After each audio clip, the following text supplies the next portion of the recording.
morning at the 9/11 memorial. The large missing piece in the ground, the beautiful trees and fountains, the heartbreaking names and stories.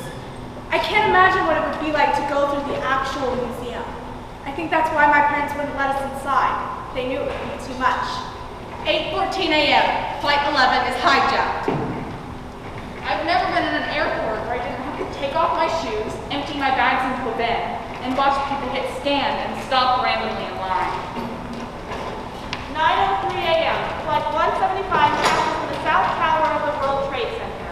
My grandma always gets stopped in security because they think we hid something with our poor innocent grandma. 9:59 a.m. The South Tower collapses. You get to the airport 4 hours before your flight departs. Security takes so long. If you ever ask why, there's a simple answer. 9/11. 10:03 a.m. Flight 93 crashes outside Shakespeare, Pennsylvania. I knew big towers fell, planes crashed, and that my parents' college classes were canceled. 10:29 a.m. The North Tower collapses. Every year, a room full of 7th graders is forced to write a 750-word essay on 9/11, even though they weren't even alive when it happened. My English teacher makes us write the change in airport security, even though the change that we write about is our normal. 1,000 words. That's how many I needed about the essay, about the event that happened 5 years before I was born. One I was never invested in, and one I never really understood. 7:30 p.m. Members of the House and Senate gather outside the Capitol building to sing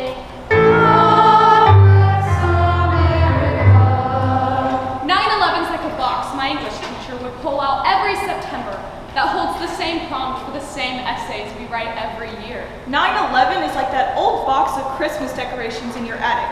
You take them out and they help you remember everything that's happened, but you don't really think about it again until that time next year. My English teacher told the same stories. My principal told the same stories. My parents told the same stories. Everyone tells the same stories. What would we discover if we told the stories of the people who were there that day? Hi, I'm Melinda Murphy, reporter for WPIX-TV. I had 14 hits a morning. People still remember me as the Chopper Chick. The sunrise that morning was incredible.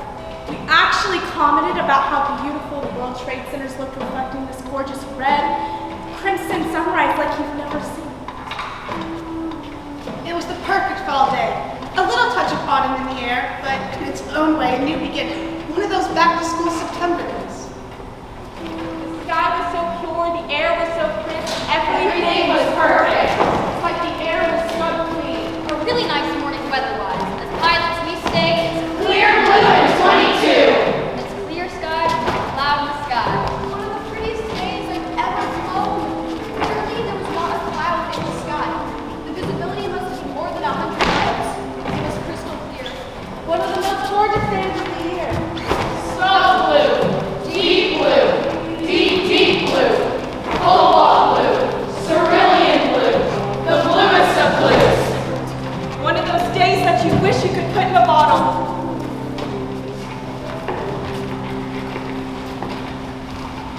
My reading glasses were in need of repair. When I hit the street at Tower 2, I thought, wow, it's really early. It's not even 8:15. I bet I can get the optometrist to see me and I can have my glasses this afternoon. I made a detour to the Trade Center concourse level and I went straight for the lens crafters. It was a normal routine day. We got a little coffee, went out on post, and I remember standing at the entrance of the bus terminal at 42nd and 8th Avenue, what we call the Rush. The Rush is where people from New Jersey, Connecticut, and other parts of New York take buses into the terminal. It's a steady flow of thousands of people coming in Midtown Manhattan.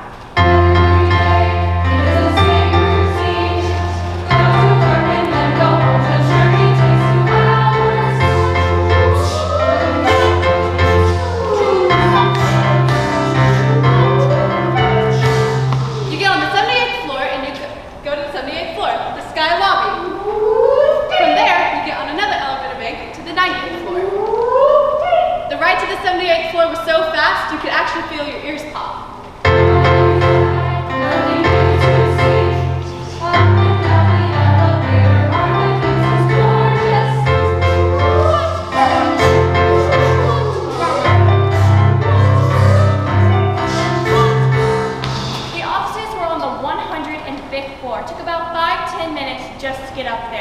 But once you did, the views were spectacular. I mean, you could see the world.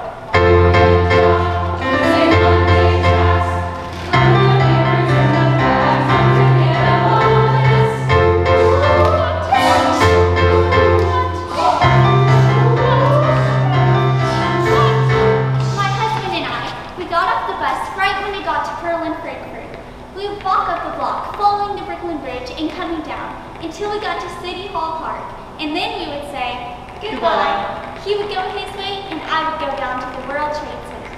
The weather was so nice. You had a really happy feeling. I turned and smiled at him. Later that moment stuck in my mind because for hours I didn't know whether you were alive or not.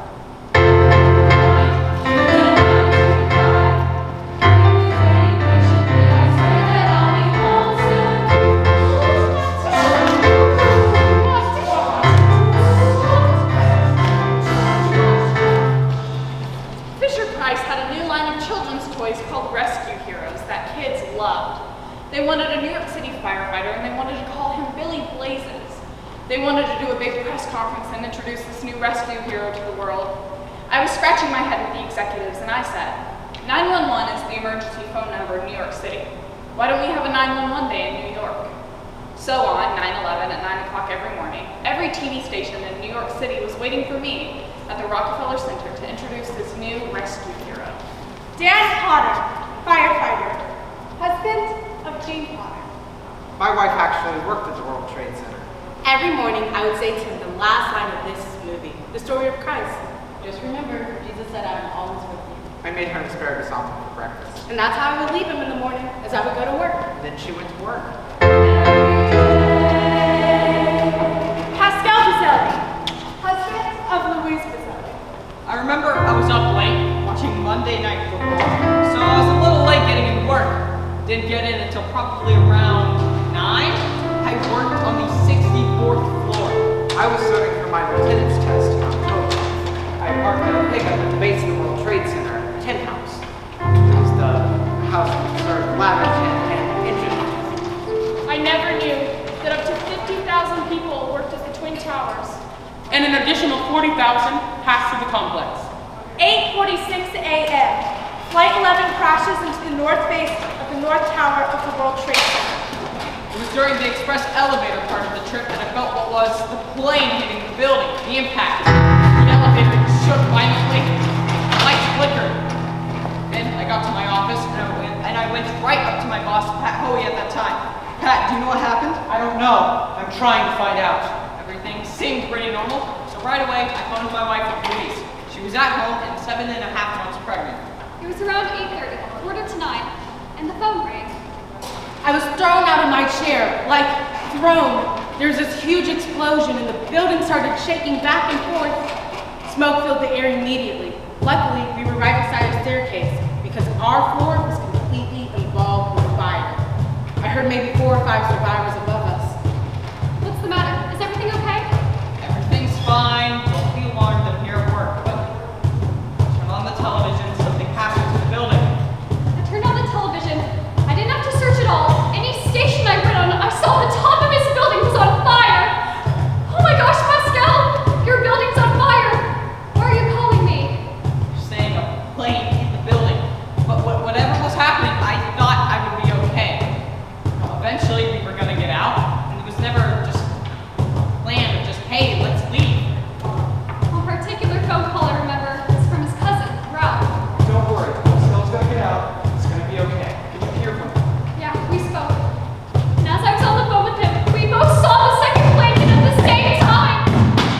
He saw life in his building. I saw it right on television. We made our way onto the sky lobby. That's when the South Tower was hit. We were going down and I could see a huge explosion out the window. I saw fireballs and paper and it's like, oh my God, what is this? What now? We got onto our original staircase and started descending. We got around us, and again, there was smoke. Everything was on fire. Smoke in the air, the smell of jet fuel. We were going down pretty quickly, but then things started to roll down a little bit. You didn't think these towers were going to collapse?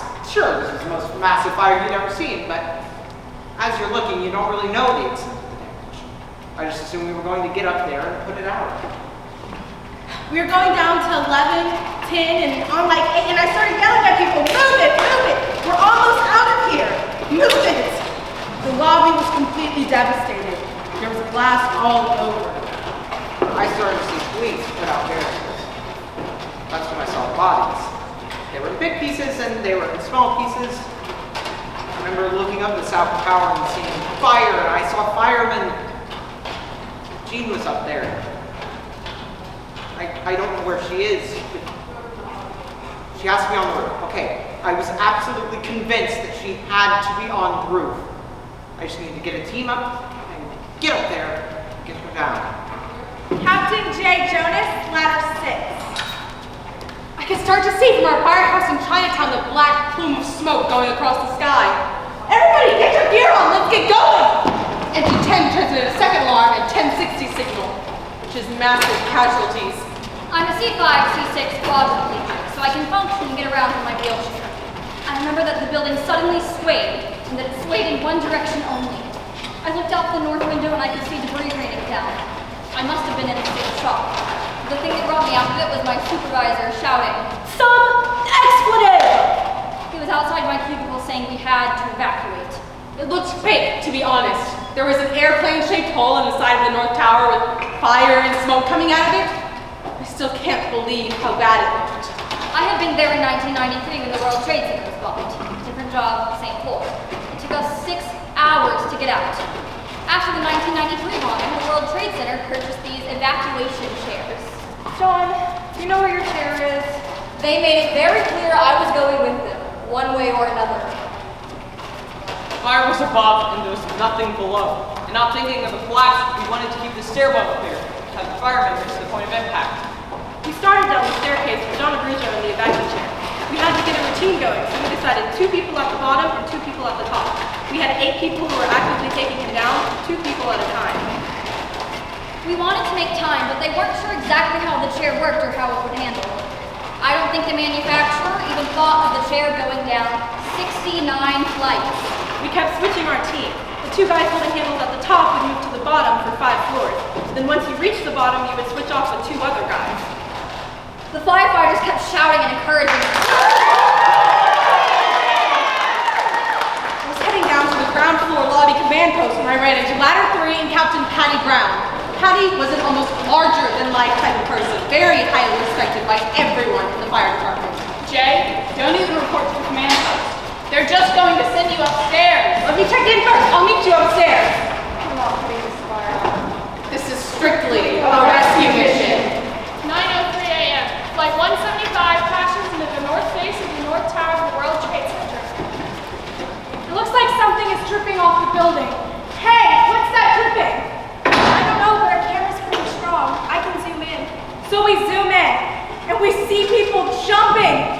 We were on live TV, and I remember going, okay, that's it, zoom out, zoom out. I didn't want anybody to see it.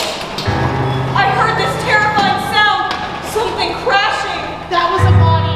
That was a body, and somebody obviously had jumped, and they had fallen through the glass overhang. There are just some things you're not supposed to see. This fireman said something to me that I didn't understand. Watch out for the falling bodies! What did he say about falling bodies? It's a fire! Run! Here comes one!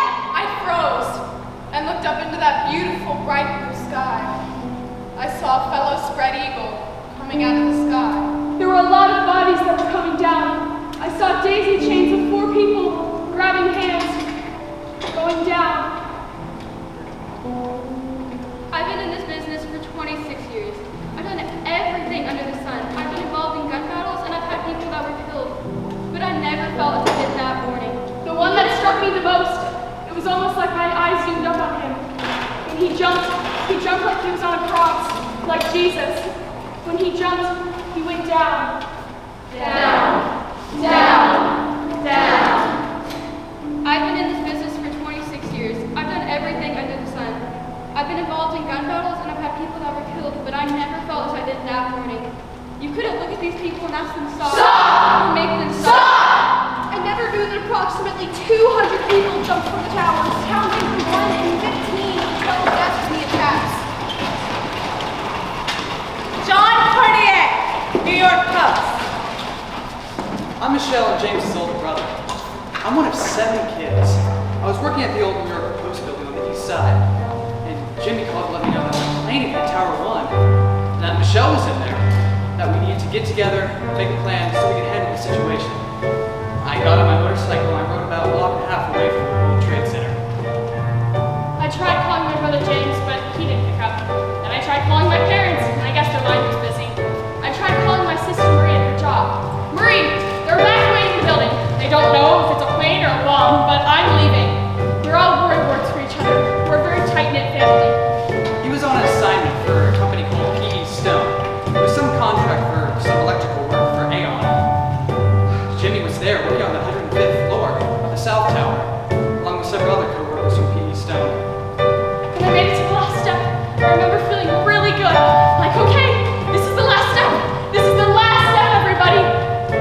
And then I looked out onto the plaza, and it was pretty much a war zone. I was out there talking with my coworker. I'm battling and battling. And then I see my brother John a few steps away. Amidst thousands and thousands of people evacuating, I lost my sister just like that. The chances of that happening, well, I better off hitting a lotto. They took us down into the concourse, and I was thankful I kept my shoes on, because the water there was ankle deep, and there was glass all over. There was a human chain of emergency workers telling at us, yelling at us to run, run, run! When do they tell you to run in an emergency? It was horrifying. John filled me in about the second plane. The second? Where was the first one? I made it out of the towers at about 9:55. I looked at my watch. There was flaming debris everywhere. I walked 1 block to see my doorman. Richard, what happened? A plane hit the World Trade Center. I turned around to see the towers aflame. It was unbelievable. I knew right away I went to gain contact with Dan and my family, because I knew if anyone saw this, they're going to think I'm dead. I was running into the entrance of the 10th house when I saw a firefighter standing at the door. I didn't know who he was, but I saw that he was looking up at the South Tower. He saw a twist. As I was going by him, he caught me with his arm. Holy crap, here it comes! 9:37 a.m. Flight 77 crosses into the Pentagon. Ted Olson, U.S. Department of Justice, husband of Barbara Olson. One of my secretaries rushed in. Barbara's on the phone. I reached for the phone. So glad to hear Barbara's voice. Our plane has been hijacked! We spoke for a minute or two. Then the call was dropped. Then she got through again. They herded us to the back of the plane. They used knives and box cutters to hijack the plane. This plane is still flying. Everything is going to be okay. I love you. She sounded very calm. I reassured her that everything is going to be okay. I was pretty sure everything was not going to be okay. I reached out to my friends at the command center of the Department of Justice to let them know that another plane had been hijacked. I slowly started to come to the realization that what had happened to the planes in New York was going to happen to her flight. I see 1 blip. Blip. 2 blips. Blip, blip. Radar only. Blip, blip, blip. Gone. Over the television screen, we could see smoke coming from the Pentagon. I knew in my heart that it was her flight.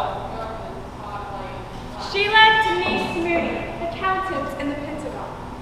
September 11, 2001 was my first day working here at the Pentagon. There was also another lady who worked here the exact same day, Louise Rogers. Our office was in the renovated section of the Pentagon, so everything there was all brand new, nice, and neat. Louise talked to me about the World Trade Center, then went to the front of the office where the windows are, and went to fax some paperwork. I put the papers in the fax, dialed the number, and at the exact moment I hit the start key, the plane hit. At first I thought I blew up the fax machine. It's like that initial state of shock. I just kept thinking, oh my God, what did I just do? But then I realized it wasn't me. It was so strong. A burst of hot air hit my face.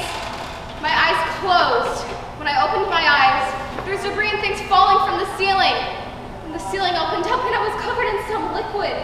To To this day, I don't know what it was. Well, I smell jet fuel. And trust me, being around the Air Force for 30-something years in one way or another, I know jet fuel when I smell it. The emergency power came up and the lights came on. I turned to fellow firefighter Billy Burke. What was that? Billy, you go check the south window. I'll check the north. We'll meet back here. I couldn't see anything when I looked out my window. All I could see was white dust pressed against the glass. We met back at the stairway, and I expected Billy to tell me something happened to our building. With a straight face, he looked at me and said, The South Tower's collapsed. 9:59 a.m. The South Tower collapses. My mind was exploding. I knew from all my studies that a high-rise building had never collapsed before. Now the sister one to the one I was in had collapsed. We start doing the math. I had this terrible feeling that we're not gonna make it.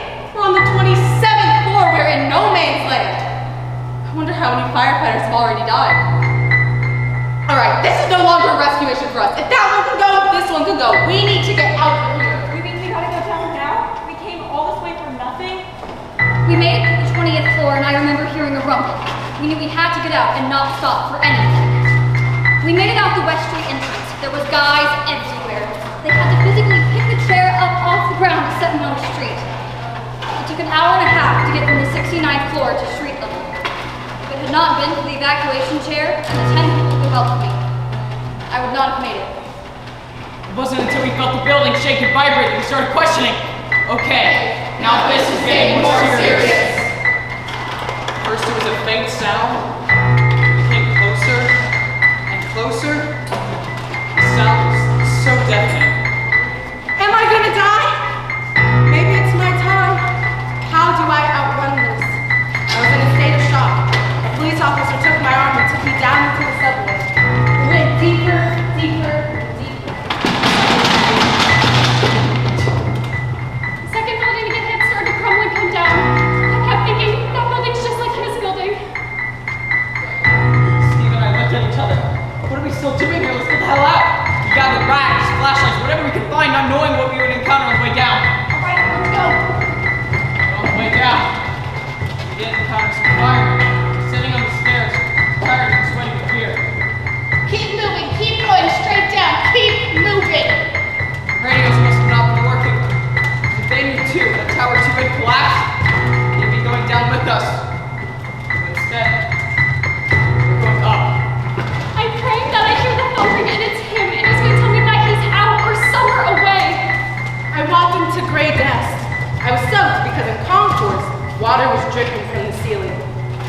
Where are the towers? Are they behind me? I didn't want to be going towards them. I made my way to Chinatown to use a phone. I want to get as far away from the towers as possible.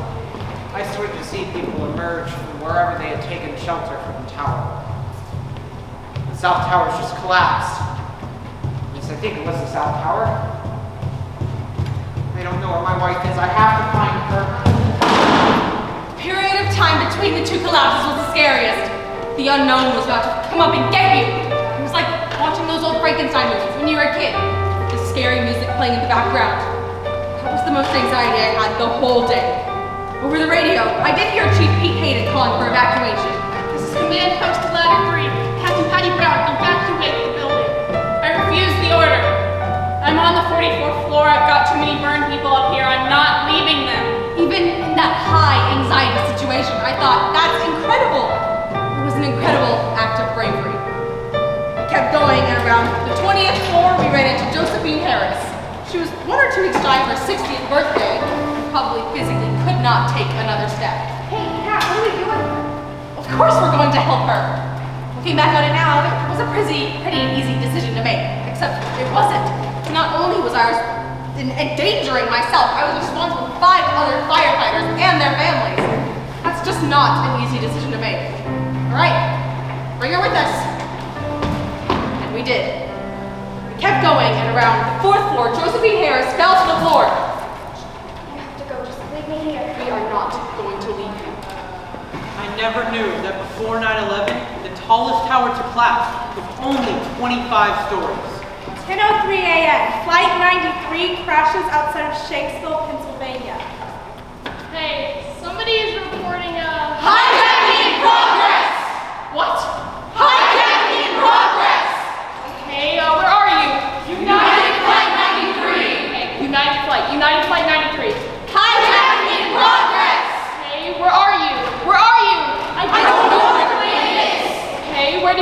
off. Newark to San Francisco. Okay, I got it. Stay on the line with me, sir.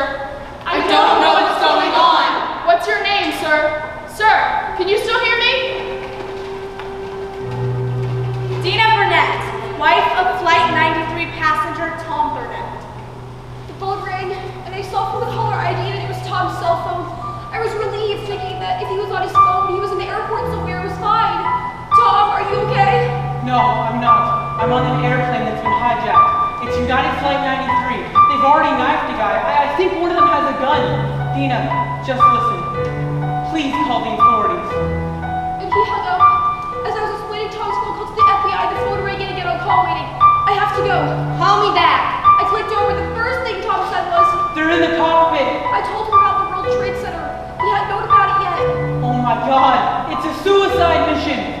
Lisa Jefferson, Verizon Skyphone operator. I was stopped by a representative who told me she had a gentleman on the phone whose plane was being hijacked.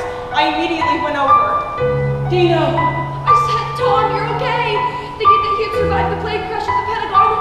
He said, they just hit the Pentagon. And I could hear people talking and spreading the news in the background. I could hear them gasping as though they were surprised and shocked. Tom came back on the phone. I'm putting a plan together. We're going to take back the airplane. Who's helping you?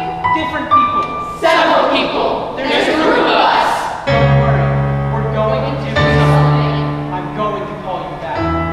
Then he hung up. Elizabeth Glick, wife of Flight 93 passenger Jeremy Glick. Jeremy, There are 3 other guys as big as me. We're going to try to jump on the man with the bomb. Think that's a good idea? we debated a bit. You need to do it. He's a very strong man and large, 6 feet, 220 pounds. He's a national judo champion, meaning he's very well equipped in self-defense. He was joking. I mean, I have my butter and knife for breakfast. Despite everything, he was able to be a little humorous. Alright, I'm going to put the phone down. I'll call you back. I love you. I asked the caller his name, Todd Beamer, from Cranberry, New Jersey. and then that plane took a Oh dive. my God, we're going down, we're going down! He called back. Is there anything new? He'd been very calm and collected throughout the conversations, but he was very solemn in this conversation. Where are the kids? They're fine. They're sitting at the table. They're asking to talk to you. Tell them I'll talk to them later. The uniqueness of Flight 93 was that it was in the air longer than any of the other flights. The people on board were able to find out the fate of the other planes, and they mounted an effort to thwart the hijackers, even if they weren't able to save their own lives. We're waiting until we get over a rural area. We're going to take back the airplane. No, Tom. Just sit down, be still, and don't draw attention to yourself. No, Dina. If they're going to crash this airplane, we're going to have to do something about it. What about the authorities? We can't wait for the authorities. I don't know what they can do anyways. It's up to us. I think we can do it. Neither of us said anything for a few seconds. What do you want me to do? What can I do? Pray. Just pray. I am praying. I love you. Don't worry. We're going to do something. Then he hung up. He never called back. As that plane took a dive, I could hear commotion in the background. I heard the flight attendant screaming, people hollering out.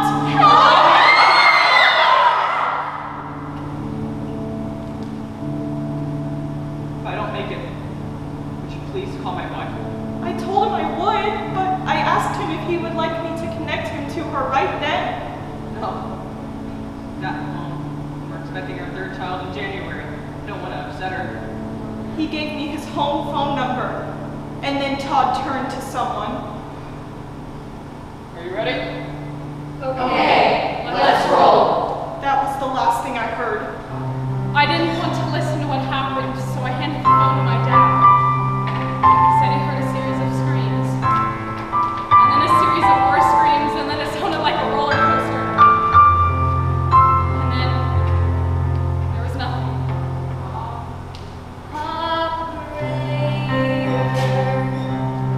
Tell my family this, that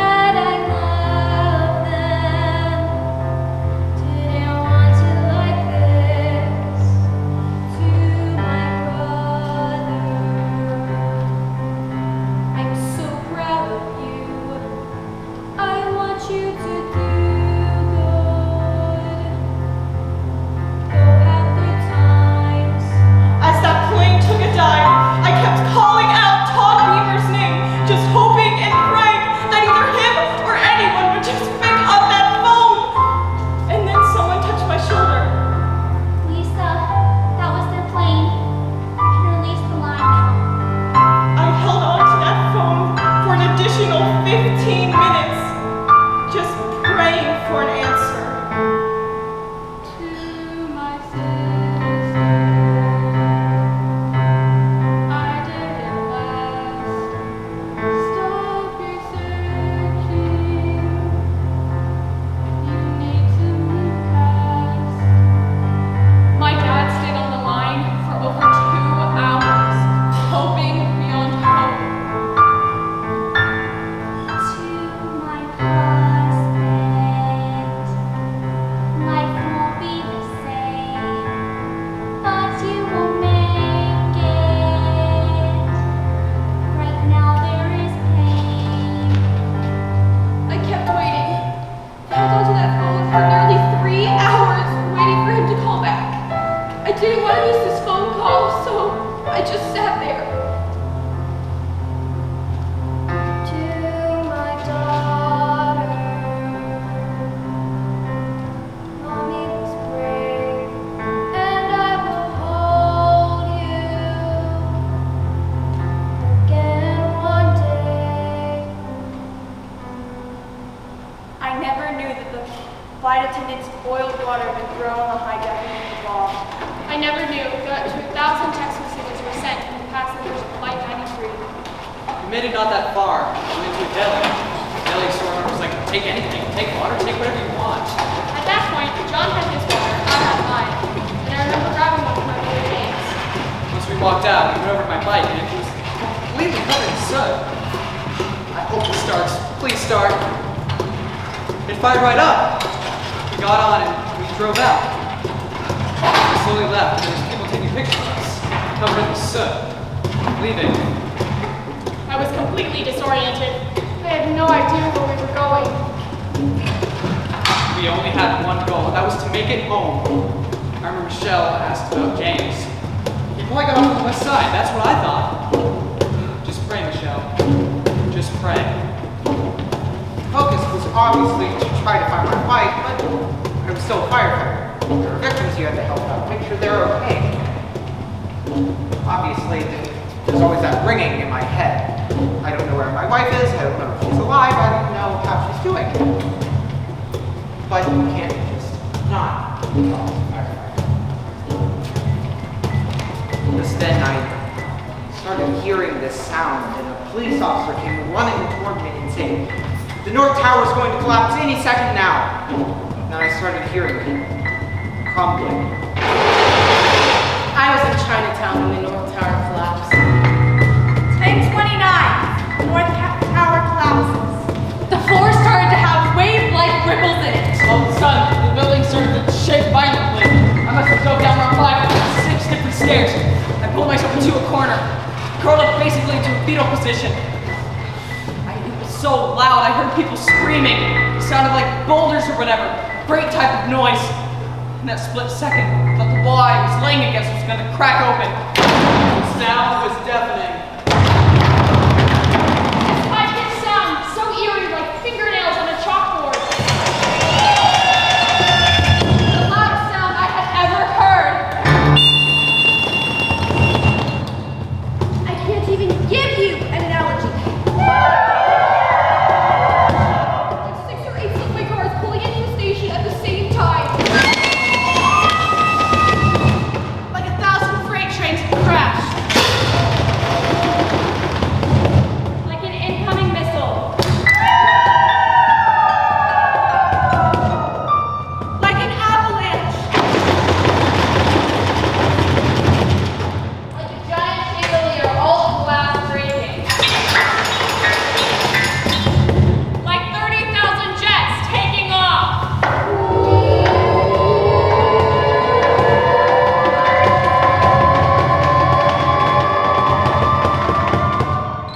We really thought the end of the world was upon us. It was like that hush afterwards. That hush that comes over a city with major snowfall. It's like when you walk out after a snowstorm. That calm and peace, that's what was moments later. It was white everywhere, like marshmallows or something. It's quiet except for one thing. The pass alarm. The pass alarm. This really shrill sound that means a firefighter is either down, injured, or motionless.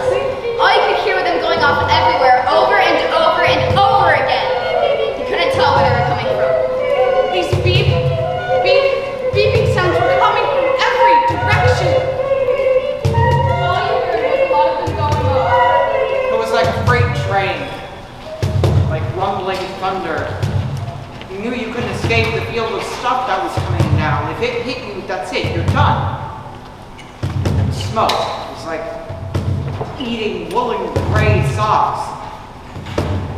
And the paper from the towers had carpeted nearby fire escapes. The paper and the fire escapes were covered in fire. Cars on fire, the street was on fire. It was like something out of a movie. Phone rang and it was one of Pascal's aunts. And as I was on the phone with her, I started to see his building change. Something was changing about it. The smoke started to get blacker and bellow out more. I started to see the antenna move. And then I knew, this is it. His building is now going. I found myself free falling. I felt this wind, this abrasive wind. I was seeing stars. But when I woke up, sure I had bumps on my head and I was numb, but when I looked up, I could see a clear sky. Blue sky. I spoke with him maybe 25 minutes before that, so I knew there was no way he'd make it down from the 64th floor with a whole lot of people. I kept screaming, no. No, no, no, no! Every ounce of energy drained out of me. I collapsed to the floor, screaming uncontrollably, watching it come down and thinking, my baby will never know her father. She'll never get to meet him. I couldn't take anymore. I went outside. Standing in my car on the other side of the road. Standing in my car as I lose the father of my baby girl. I don't know what was worse. Being outside on a gorgeous day with our September flowers and birds chirping, or being inside with the horror, watching that, standing in my heart, there's no way he made it down. Standing in my heart, he'll never be safe now. What do I do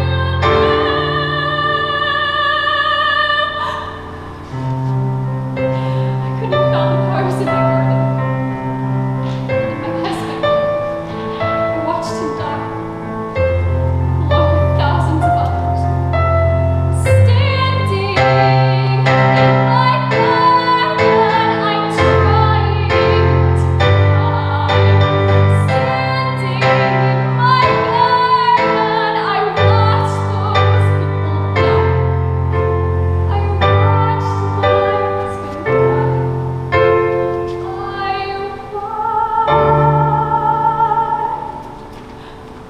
All the air that was in the building was being compressed, creating tornado-like winds in the stairway. We kept getting battered by debris. It was like 30 people were punching us at the same time. We covered up and waited for what we thought was our demise, but for us, it didn't come. The scary feeling, the anxiety that I had between the collapses. Once the collapse started, it went away. I felt very much at peace. Whatever was coming for us was on its way.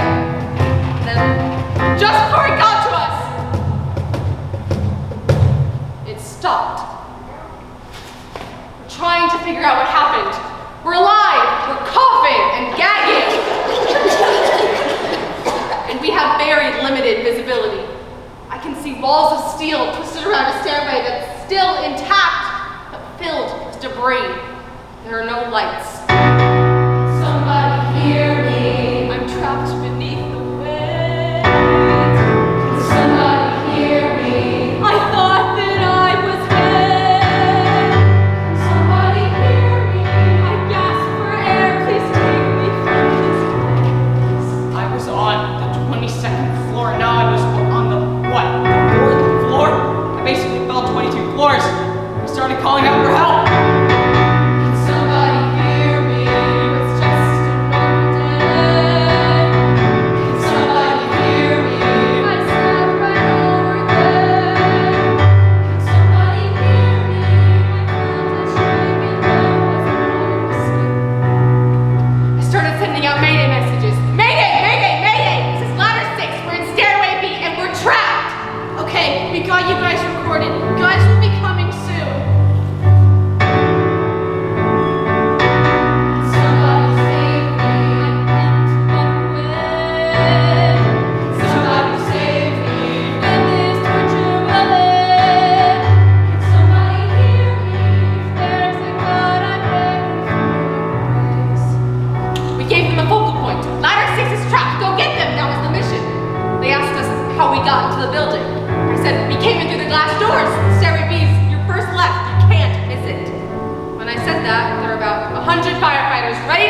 when I said glass doors, there was a collective sigh. Because there wasn't a piece of glass intact for another 20 blocks. Somebody, somebody, somebody, somebody, somebody, somebody, somebody, somebody, somebody, somebody hear me. I'm starting to get radio messages. One is from my neighbor, Cliff Stobner. This is Rescue 3 to Ladder 6, Captain J. Jonas. This is Cliff. Where are you? I'm coming for you, brother! I'm coming for you! People kept coming over to the house. The phone kept ringing and ringing, but I didn't want to talk to anyone unless it was him on the other end. I could start to see a ray of light through the stairway. I looked up, and I could see a sliver of blue sky. Guys, there used to be 106 floors above our heads, and now I can see sunshine. This might not be as bad as we thought. I found an area where we could reach the wall, and we did. We still had Josephine Harris with us. I told one of the rescuers about Lieutenant Warshola and Ladder 5. They're on the 12th floor. Why the look? You'll see. There was no 12th floor. Now I know that the building's burned for over 100 days. Hey, Cat. How many do you think we lost today? I don't know, maybe a couple hundred? What am I saying, a couple hundred? Prior to that, our biggest life loss in a fire was 12, and here I am saying a couple hundred. Turns out, I was off by almost half. From the time we walked into that building to the time we walked out, our lives had changed. There was no telling what it looked like outside when we were trapped. It was beyond our wildest imaginations how bad it truly was. I never knew that 343 firefighters were lost in the rescue attempts, as well as 23 police officers and 37 Port Authority officers. I never knew that 2,996 people died in the attacks in New York, Washington, D.C., and Shanksville, Pennsylvania. All the while, I was thinking, Dan's away, studying for his lieutenant test in Staten Island. He's not home, he's not working, he's away. Thank God. The idea was to go all the way down to our apartment and see if Jean was home. On the way, I remember stopping for a bottle of water. I think I still owe that guy $1. The doorman, our shooter, was there. Do you know where Jean is? Can I help you? Can I help you, sir? I don't know where my wife is. Please help me find her. In a state of emergency, Dan always told me to go to a firehouse. The guy helped me, took me to the Chinatown firehouse. I crossed the street to sit down on a bench. I needed to recollect my thoughts, get focused again. Just then I heard the click of a shutter and somebody had taken a picture of me. I said, now's not the time. I saw a solitary firefighter sitting on a bench. It was a quiet scene amid a very chaotic situation. His body language spoke of deep loss. When he heard the click of my shutter, he just shook his head, indicating no more photos. Before I could say anything, he said, I just lost my wife. all I could muster was, I'm so sorry. He just lowered his head and continued sitting on the bench. I called my mom. I started crying. I'm okay and Dan's okay. Called you, my mother-in-law. I told her that because in my mind, he was still away in Staten Island. I must have looked crazy, covered in dust. I told them, give me calls. People started calling in. I'm so-and-so's wife. I'm so-and-so's son. The first calls I got was from Jean's aunt. I hung up saying, I can't talk right now, I have to look for Jean. My dad called. Dad, I'm okay, but I don't know where Jean is. I know where she is. You? She's at the Chinatown firehouse. God, thank you, thank you. And I was driving all the way down to the Chinatown firehouse. I came to the street, all the way in, and said, right in there. Yeah, she's in the bathroom.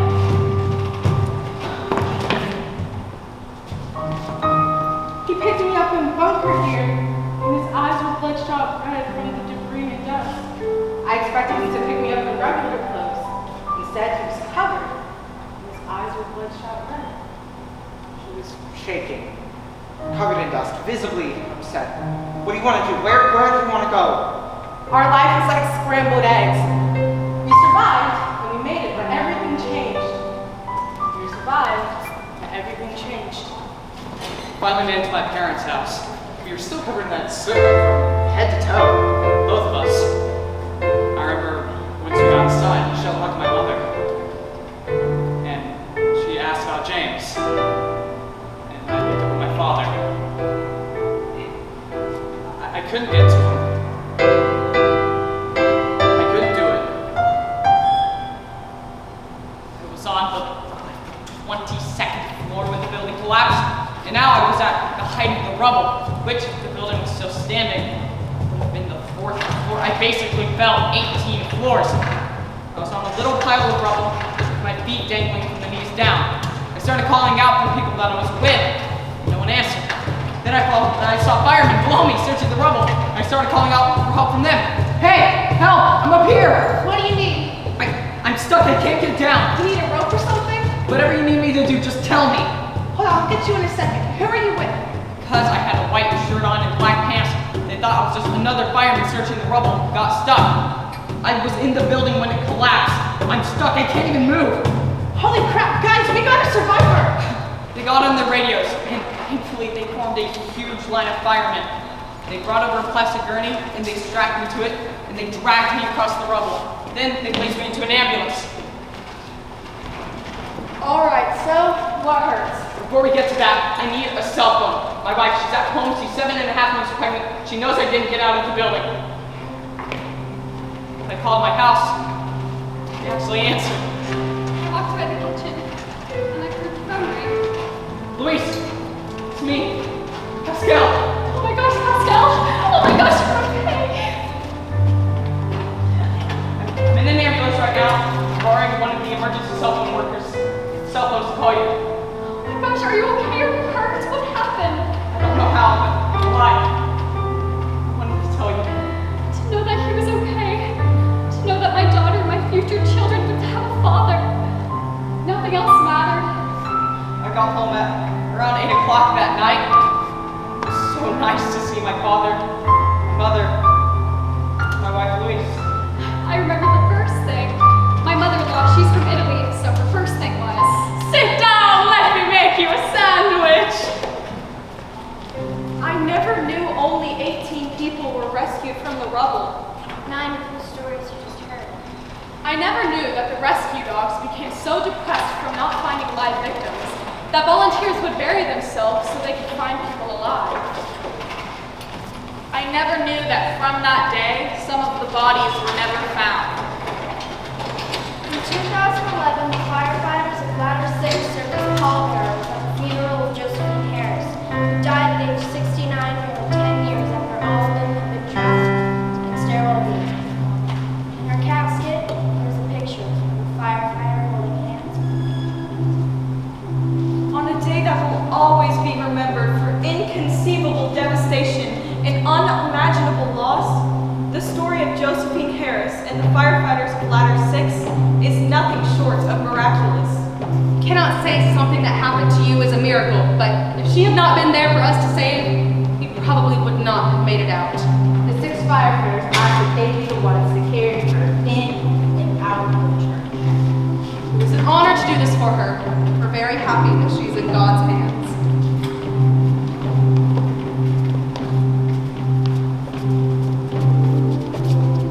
if there's ever a blue day, I compare it to the morning of 9/11. I never think of it as an anniversary, because when I think of an anniversary, I think of a happy time, a time to remember. I think of it more as a time mark. There's no escaping it. You'd say, oh my gosh, you're so lucky. Look at me, you survived. But he didn't feel lucky. I He don't felt guilty. I don't want people to look at me and think, oh my God, you're the luckiest person on earth. What are you gonna do now? God has a plan for you. For years he couldn't find out what that plan was. I still don't know what that plan is. But I do know I'm going to be the best husband, father, and son that I can be.